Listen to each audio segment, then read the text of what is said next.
Apagado. Ok, ¿me escuchan, hermanos, ahorita? Ok, perfecto. Entonces continuamos con este objetivo número 3 para finalizar el objetivo número 3 del contenido número 5. Terminamos con mi esposa en lo que era el envío de los 70. Ahora vamos a la parte, vamos a contextualizar de lo que fue de la ciudad de Capernaum a través de Samaria y donde Jesús inicia el retorno a Jerusalén. En esta primera instancia vamos a hablar sobre que Jesús es rechazado por los samaritanos. Esto lo tenemos en la palabra de nuestro Señor en Lucas 9 del 51 al 56. Nos habla que Jesús envió como mensajero a Jacobo y a Juan a una aldea de samaritanos para hacer los preparativos de su paso del norte hacia Jerusalén para ir al templo. Pero estos samaritanos lo rechazaron y rechazaron tal proposición. Debemos entender el contexto a la principal disputa entre los judíos y los samaritanos en cuanto al sitio de culto a Dios. Para los samaritanos era el monte de Gerizim, donde argumentaban que este monte fue donde se construyó el tabernáculo en tiempos de Moisés y también el sacrificio que se hizo para Dios por parte de Abraham con Isaac. Y para los judíos era en Jerusalén donde primeramente se construyó el templo de Salomón y luego reconstruido por el Grande. Recordemos, hermanos, que anteriormente los samaritanos recibieron a Jesús de gran manera y pasó tiempo con ellos para dar palabra. Pero esta vez, por los celos que sabían que iban hacia Jerusalén, fue cuando cambiaron su postura. Es donde vemos estos discípulos le mencionaron a Jesús si mandaban fuego del cielo como lo hizo Elías y los consumara por no recibirlos, como lo dice la palabra en esta porción. La respuesta de Jesús nos deja una gran enseñanza, hermanos. ¿No saben ustedes de qué espíritu soy? El Hijo de Dios no vino para perder las almas, sino para salvarlas. Es una clave y donde vemos la diferencia entre el Antiguo Testamento y el Nuevo Testamento de la mano de nuestro Señor, porque eran otros tiempos y había y hay un plan de salvación para todos, todo aquel que cree en Él, libre y voluntariamente. Y como lo vemos también en la palabra de Dios, que en su segunda venida, que vendrá a juzgar a todos por sus acciones y por sus obras. También tenemos en este contexto la sanidad de los 10 leprosos. Esto lo tenemos en la palabra de nuestro Señor en Lucas 17 del 11 al 19, donde Jesús con sus discípulos iba entre las regiones de Galilea y Samaria con rumbo a Jerusalén. Y al entrar en una aldea le salieron al encuentro 10 hombres que padecían lepra, lo cual estos hombres se pararon y de lejos le dijeron a gran voz: Jesús, Maestro, ten misericordia de nosotros. Y la respuesta de Jesús fue conforme a la palabra en el Antiguo Testamento en Levíticos 13:49. Ir y presentarse a los sacerdotes en la medida que caminaban entonces en obediencia fueron limpios. Pero es donde vemos la gran enseñanza de esta porción de la palabra. Uno de ellos, al ver que fueron sanados, se devolvió, glorificando a Dios a gran voz, y se postró ante el maestro en muestra de gratitud. Este hombre que se devolvió es samaritano, un extranjero que se devolvió en gratitud por la obra realizada en su vida y por su fe fue salvo. ¿Cuántos de nosotros, hermanos, en su momento buscamos de la presencia de nuestro Señor por razones de sanación física, pero no espirituales? Este hombre se devolvió en gratitud y le fue presentada una dádiva que no pensaba que iba a recibir. ¿Quién ganó más de estos 10 leprosos, de estos 10 que fueron sanados de este padecimiento? ¿Los 9 que fueron al templo o este hombre que se devolvió en gratitud al maestro y que recibió la salvación? Una gran enseñanza que nos dé esta porción de la palabra. Vemos cómo el Señor le muestra a sus discípulos que era necesario romper el muro de separación entre razas y que las diferencias serían ínfimas en comparación a la grandeza de seguir al Señor. Después de estos dos acontecimientos importantes, vemos que ya estaría de Samaria a Jerusalén. Y dentro de este contexto, vemos la enseñanza de las fiestas de los tabernáculos. Para el mes de septiembre se iba a celebrar en Jerusalén la fiesta de los tabernáculos. Bien, esto lo tenemos contemplado en la palabra de nuestro Señor en Juan 7 del 10 al 53. Sabemos lo relevante de estas fiestas, hermanos, y que ustedes realizaron en la primera asignación de la materia. Es una simulación de las tiendas o modo de vida del pueblo de Dios en el desierto, una vez salieron de Egipto. Son 7 días de acción de gracia y de adoración al Señor por las bendiciones recibidas en el año. Hermano de Barros dice por aquí, siempre buscamos a Dios cuando problemas tenemos, pero muchas veces sin fe. Pero Él nos escucha y nos da el camino. Amén, hermano Eduardo, amén. Entonces Jesús, en este caso, vio la necesidad de asistir a esta fiesta, motivado a la gran crisis que había estallado entre sus enseñanzas y las costumbres de los judíos, a sabiendas y sin importar, hermanos, lo que estaba por ocurrirle. El ministerio que tenía era mucho más importante que cualquier cosa. Estamos en una nueva fase de su ministerio y que es llamada el último ministerio de Judea. Ya habíamos hablado el último viaje por la provincia de Galilea en la clase pasada. Ahora estamos hablando de la última fase del ministerio en la región de Judea.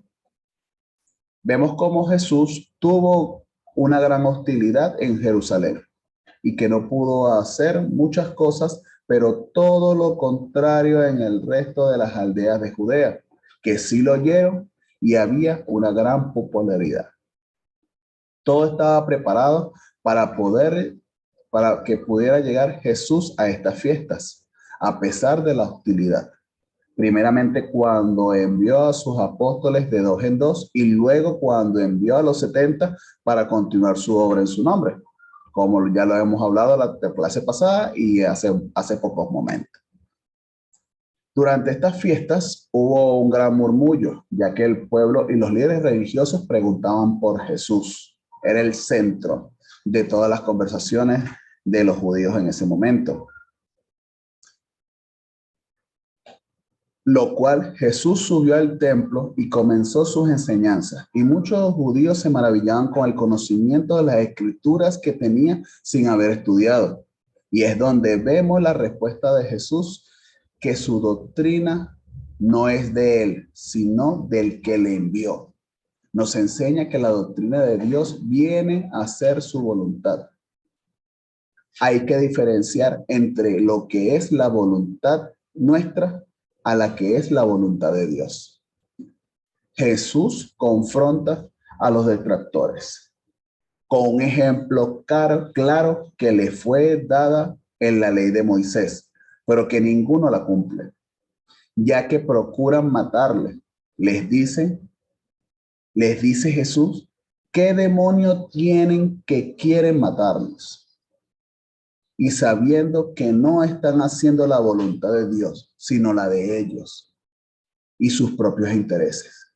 Les recuerda y hace una similitud de Moisés y Jesús con relación al día de reposo. Todo hombre que es circuncidado sin importar el día de reposo o no, porque no se puede quebrantar la ley.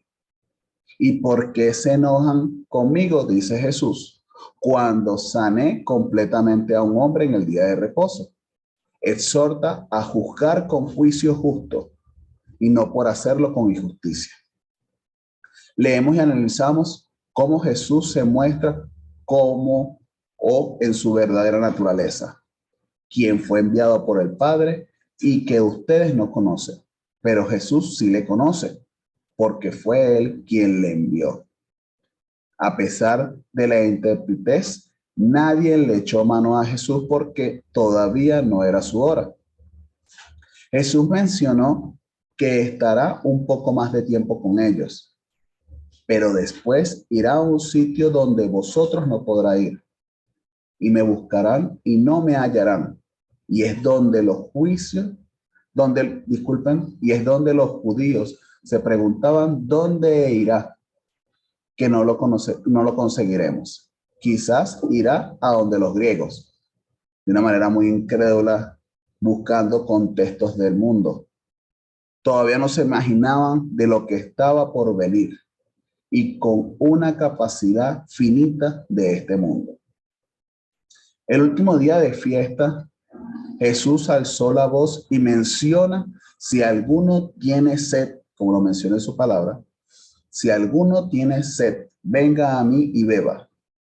Quien crea en él correrá ríos de agua viva. Nos habla ya del Espíritu Santo que descenderá sobre todo aquel que creyese en Jesús después de que sea glorificado.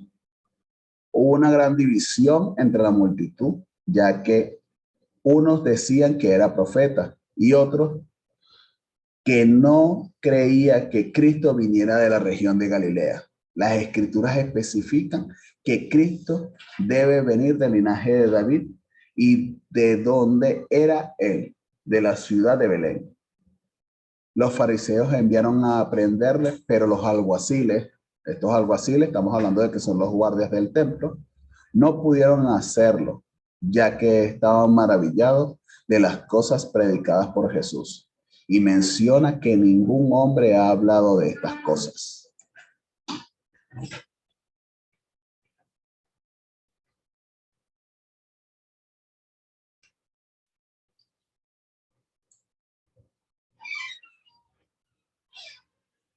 Y es donde vemos, hermanos, donde Nicodemo, como parte del Sanedrín, y que le explicasen a este grupo de religiosos el por qué deseaban apresarle a Jesús, incumpliendo las leyes de Moisés. La respuesta fue que ningún profeta de la región de Galilea se había levantado. Vemos cómo estaban sesgados a pesar de que Jesús les recordó, pero no hicieron caso al respecto de sus intereses. Era apresarle únicamente y matarle por los propios intereses que tenían dentro del templo y la influencia que tenían dentro del pueblo de Dios. Otro aspecto importante dentro de este contexto podemos ver la enseñanza de la mujer adúltera. Y lo vemos en la palabra de nuestro Señor en Juan 8, del 1 al 11. Al terminar el tiempo de la fiesta de los tabernáculos, Jesús fue al monte de los olivos. Al día siguiente fue al templo nuevamente. Pero los escribas y los fariseos buscaban por todos los medios posibles acusarle a Jesús. Y es donde se le presenta el caso de una mujer que fue sorprendida en adulterio. Y donde estos religiosos mencionan conforme a la ley que debemos apedrearla hasta morir. Y le preguntan a Jesús, ¿tú qué dices? Aquí vemos otra tentación, pero la respuesta de Jesús fue, el que de vosotros esté sin pecado, sea el primero en arrojar la piedra contra ella. pero ninguno cumplía con esto, ya que en su conciencia son y somos todos pecadores. Y no quedó nadie para acusarle. Y es donde Jesús le dice a la mujer, él tampoco le condena. Así que vete y no peques más. Otra porción de la palabra que tenemos, otra enseñanza que tenemos dentro de este contexto de Samaria a Jerusalén, vemos el discurso acerca de la paternidad.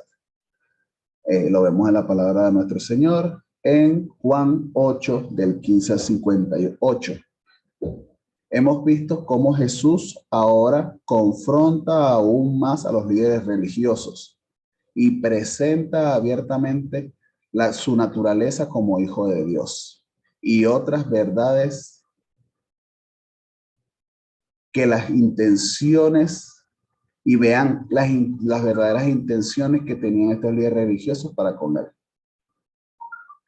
Jesús le anuncia que él se irá, pero cuando lo buscarán no podrán ir y morirán con sus pecados. Presentó la naturaleza del hombre como esclavo del mundo, pero que hay un camino para ser libres y es la verdad. Menciona que estos líderes religiosos no son hijos espirituales verdaderos de Abraham, ni tampoco hijos de Dios, sino del diablo, por todas las cosas que hacen, y donde lo hemos presentado en otras clases, que no basta con solo ser descendiente de Abraham, sino a través de la fe, de la justicia y el amor para con Dios y nuestro prójimo. Jesús expresó que tiene poder sobre la muerte y que él existía antes de Abraham. Para dejar claro ese contexto tan importante acerca de la naturaleza de Jesús con relación a Dios. Tenemos también acá la otra enseñanza que tenemos en el mismo contexto de Samaria a Jerusalén, la parábola del buen samaritano. Lo cual esta parábola se da cuando un intérprete de la ley le hace la pregunta a Jesús, sabiendo qué cosa heredaré la vida eterna, o preguntándose, mejor dicho, haciendo qué cosa heredaré la vida eterna.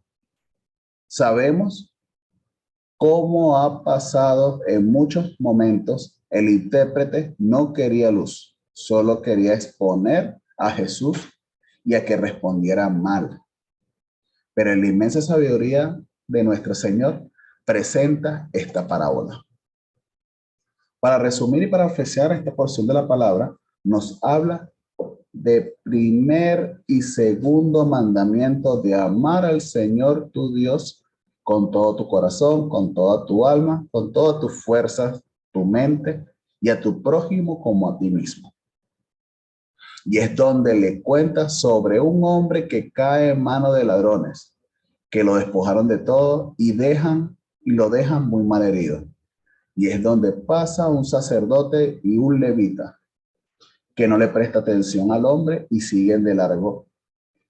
Y después vino un hombre samaritano que tuvo misericordia de este hombre y realizó todos los cuidados necesarios para que sanase. Y es donde le pregunta a Jesús al intérprete, ¿quién pues de estos tres te parece que fue el prójimo del que cayó en manos de los ladrones? Y la respuesta del intérprete les dice, ¿quién tuvo misericordia? Y es donde Jesús le deja claro y su respuesta es, le muestra entonces, este es el camino a seguir. Vemos también acá, bueno, ya mi esposa le había comentado sobre el envío de los 70 y entonces ya en este tiempo es el regreso de estos 70 seguidores de nuestro Señor.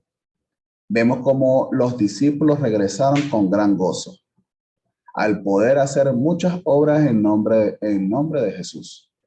Pero nuestro maestro le enseña que no se queden solo con estas obras, ya que ninguna fuerza del mal los dañará, sino que verdaderamente les exhorta a quedarse con lo que es verdaderamente importante, que es que sus nombres estén escritos en el cielo. En esa misma hora Jesús regocijó al Espíritu, alabó al Padre y como hace su obra, que la esconde de los sabios y entendidos y que se la revela a los niños. Y es un tiempo único que están viviendo en ese momento y que ningún otro profeta o rey lo vieron o lo escucharon.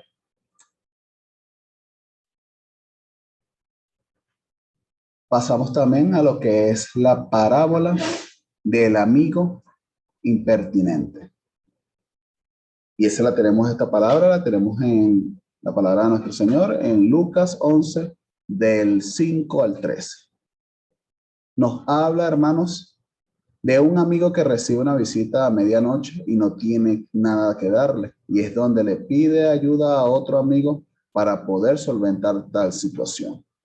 Este amigo ya está acostado y tiene todo cerrado, pero por la situación y la insistencia de pedir esa ayuda del amigo, se levanta y lo apoya.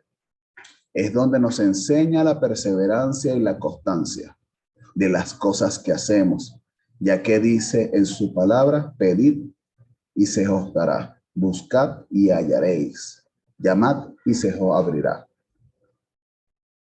Todo el que pide recibe, y el que busca halla, y al que llama se le abrirá.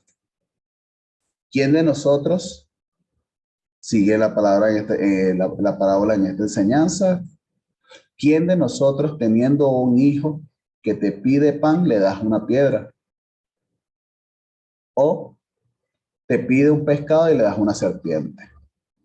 Nos muestra esta porción de la palabra de la identidad como hijos del Padre que somos y que en su inmensa misericordia nos cuidará y nos dará buenas dádivas a todos sus hijos conforme a su voluntad. Y la perseverancia y la constancia de mantenernos en el camino recto y justo que Él nos demanda. Luego de estando en Jerusalén con todas estas enseñanzas, llega de nuevo a lo que es Capernaum. Y ahí es donde vemos un gran milagro que es la sanidad del ciego. Y la vemos en Juan 9:1 al 41. Y aquí vamos a leer un poco lo que está contemplado en la guía para este milagro y que tiene buenos aspectos a considerar. La historia de la sanidad del ciego del nacimiento es subjetiva, viva y reveladora. En esta experiencia Jesús basó sus argumentos para hablar de la posición insostenible que los fariseos habían adoptado contra él. Los discípulos y acompañantes le preguntaban cuál era el pecado que había provocado la ceguera de aquel hombre. Según denunció tal especulación teológica y le sanó. El hecho causó sensación entre la gente. ¿Quién era el que había obrado el milagro? Llevaron al hombre a los fariseos y demandaron que aquella autoridad religiosa explicaran lo ocurrido. Estos trataron de hacerlo sin decir ni creer que Jesús lo hubiera realizado. El hombre dijo que quien le había sanado debía ser profeta. Luego preguntaron a los padres del ciego, pero estos evitaron la conclusión, saliendo por la tangente. ¿Qué edad tiene? Pregúntale a él. Volviendo a preguntarle al ex ciego, este le replicó, si es pecador, no lo sé. Una cosa sé, que habiendo yo sido ciego ahora veo. Los judíos llenos de odio echaron al pobre hombre fuera de la sinagoga y Jesús, que le encontró, le dijo que era el Hijo de Dios, quien le había sanado. Luego el hombre exclamó, creo, Señor, y le adoró. Jesús había ganado otro discípulo, pero había incrementado el enojo y echó humillar otra vez a los fariseos. Qué tan importante esta palabra, esta maravillosa palabra que tenemos en la noche de hoy. Luego tenemos lo que es, hermanos, lo que es la parábola del redil y del buen pastor. Nos dice en la palabra, el Evangelio de Juan 10, del 1 al 18. Nos dice la palabra de Dios que hay un camino para poder ser redil del pastor. No hay atajos, no hay caminos verdes donde acortar ese camino. Hay una sola puerta, son las ovejas que escuchan la voz del pastor y le siguen. Nos dice que Jesús es el buen pastor y es la puerta de toda oveja.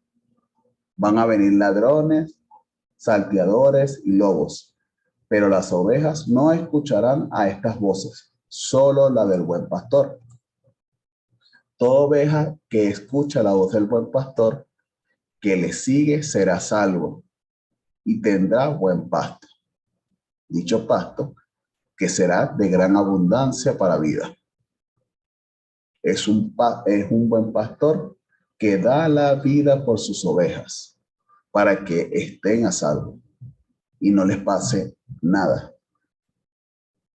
Es quien nos conoce y nos llama por nuestros nombres, para darnos instrucciones claras de a dónde desea que vayamos.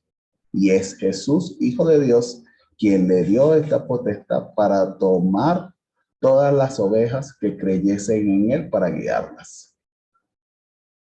Gloria a Dios por su palabra y esta maravillosa enseñanza que nos da la noche de hoy. Continuamos y vemos lo que es la fiesta de dedicación. ¿Bien? Esta fiesta de dedicación la vemos en Juan 10 del 22 al 40. Y es donde, disculpen un momento. Un momento aquí, hermano, que tengo aquí un pequeño detalle. Ok. Esta fiesta de dedicación era en diciembre, durante los días de la fiesta de dedicación, y Jesús se encontraba de nuevo en Jerusalén. Después de regresar de su viaje por la región de Judea, esta era la última gran fiesta que se le había instituido. En ella se conmemoraba la dedicación del templo después de que Judas Macabeo había conquistado a Jerusalén de manos de Seleuco en el año 1165 antes de nuestro Señor. La fiesta duraba 8 días y normalmente asistían a ella grandes multitudes. Jesús fue al templo y en el pórtico de Salomón los judíos se congregaban alrededor y le pidieron, le dijera si en verdad era el Mesías. El maestro le contestó, os es dicho y no creéis. Las obras que yo hago en nombre de mi Padre, ellas dan testimonio de mí. Luego les explicó que ellos no podían creer porque no deseaban hacerlo, y que en él y en el Padre era una misma cosa. Esta pretensión divina no podía aceptarla de ningún modo, y enojados volvieron a tomar piedras para apedrearle, después de haberle declarado que no querían creer, le hubieran matado. Pero él se escapó de sus manos. Una vez más, Jerusalén le había cerrado sus puertas. Jesús sabía que su obra de allí había terminado por el momento presente y salió a la ciudad en dirección al valle, cruzó el Jordán y fue a Betania, cerca de donde había sido bautizado y proclamado Mesías. por su gran precursor, Juan el Bautista. Aquel lugar era para el Señor de gran grata memoria. Unos 3 años antes había sido llamado en ese lugar para comenzar el ministerio y ahora tocaba su fin. Allí debía esperar la llamada que le anunciaría su inminente y supremo sacrificio. Y acerca de Jerusalén quedaba una esperanza para la gran ciudad. A pesar de haber desafiado al Salvador, tendría otra oportunidad, porque volvería a pasar una semana en ella, los últimos días de su carne, durante los cuales aquellos engreídos y beatos dirigentes tendrían la postrera ocasión de recibir al Hijo de Dios. Aunque su labor había sido en apariencia desalentadora, no había sido vana. Aunque había sido rechazado por los líderes, su palabra había penetrado en los corazones de mucha gente plebeya. Además, había sido fiel y podía confiar los resultados del Padre Celestial. La verdad que una maravillosa porción en esta última fiesta y todas las oportunidades que le da nuestro Señor y que todas las oportunidades que da en su inmensa misericordia para que todo aquel que pudiera siga creyendo en él. Vemos también después de este contexto, se va de Jerusalén, pasa por el Jordán y llega a la ciudad de Betania, donde es en la casa de Marta y María.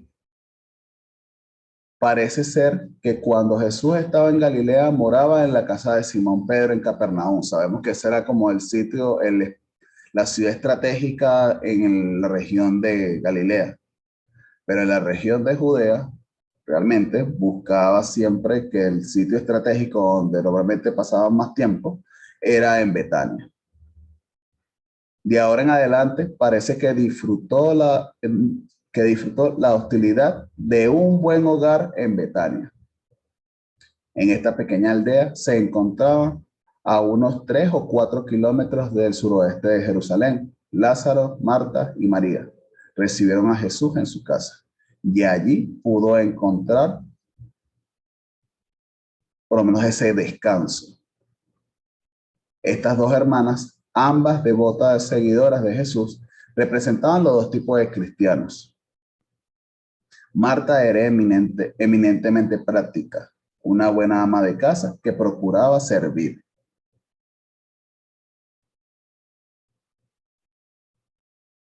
Y María, en cambio, era meditámbula y que se preocupaba realmente por las cosas espirituales. Estaba alerta y deseaba ardientemente aprender de Jesús. Son dos contextos que tenemos acá que un poco más adelante vamos a nosotros a especificar una maravillosa enseñanza que vamos a tener en los contextos siguientes. Y el último punto que nos trae la noche de hoy es al otro lado del Jordán, que es en Ciudad de Betabara. Lo vemos en la palabra de nuestro Señor en Juan 10, 39, 42, donde Jesús no se retiró a Betabara para descansar, sino para proseguir la obra sin ser molestado por sus enemigos. Por lo tanto, sus días allí estuvieron muy ocupados y muchos veían a él y decían: Juan, a la verdad, ninguna señal hizo, pero todo lo que Juan dijo de este era verdad. Y muchos creyeron en él. Las valientes palabras del precursor eran confirmadas. Jesús estaba demostrando ser el Mesías. Es evidente que se quedó allí varios días e hizo muchos milagros y enseñó a mucha gente. Un poco más tarde, aunque desconocemos la fecha exacta, Jesús efectuó una breve visita a Jerusalén. Mientras tanto, pasaba por ciudades y aldeas y las multitudes le seguían, como siempre ha pasado en el tiempo de gran popularidad de nuestro Señor en su ministerio. En cierta ocasión alguien le preguntó: ¿son pocas los que se salvan? Esta pregunta de inocente apariencia era en verdad una sagaz y de gran sabor teológico. La respuesta de Jesús a todos sus seguidores fue: esforzaos y entrar por la puerta angosta. Se acostumbra a especular sobre las personas que se salvarán, pero lo de más importante para el individuo es que en él esté la relación normal para Dios. En esta misma ocasión, ciertos fariseos dijeron a Jesús: sal y vete de aquí. Herodes te quiere matar. La respuesta de Jesús fue: no temas a Herodes.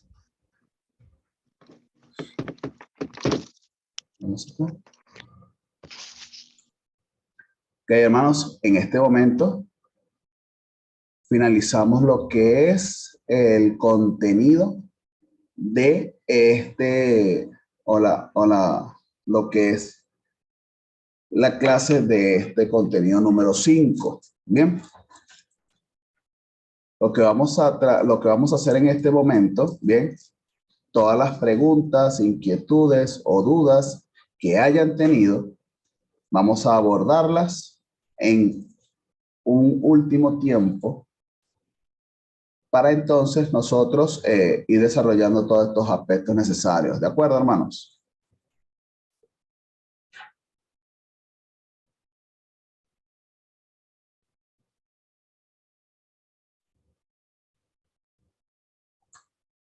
Hermanos, ¿me escuchan?